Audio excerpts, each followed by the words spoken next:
இன்னைக்கு வந்துட்டு ஓணம் செலிப்ரேஷன். ஓணம்காக தான் கெட் ரெடி வித் வீடியோ பார்க்க போகிறோம். இது சிவினோ அவந்திக்காவும் சேர்ந்து அம்மாவுக்கு வாங்கி கொடுத்து போடுவேன். இந்த எல்லா ப்ராடக்ட்டையும் வச்சு இதாக ட்ரை பண்ணுறோம். ஓகே, சீரம், ஃபேஸ் சீரம், இது ஒயிட்னிங் க்ரீம்லேருந்து தான் நான் டெய்லி இப்போ யூஸ் பண்ணிகிட்டு இருக்கேன். ஒரு பிரைட்னஸ் கிடச்ச ஃபீலிங் இருக்கும். ஒயிட்னிங் சீரம் இது ஃப்ரெஷ்ஷாக இருக்குது. போத் ஆஃப் சேர்ந்த மாதிரி மாய்ஸ்சரைசர் அண்ட் சன்ஸ்கிரீன் சேர்ந்து பிகார்டிலேயே வந்துட்டு இருக்கு. ஸ்டோப் க்ரீம் யூஸ் பண்ணிக்கிறேன். கண்ணாடி பார்க்குறப்போ வாவா இருக்கு. லிப்ஸ்டிக் ஷேட் கேட்டிருக்கீங்க. டார்க் சாக்லேட் 12 அப்படின்னு சொல்லிட்டு ஒரு ஷேட். இது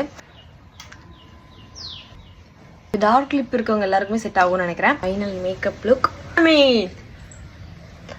அடகடடா இன்னும் என் நெஞ்சம் புரியலையா காதல் மடையா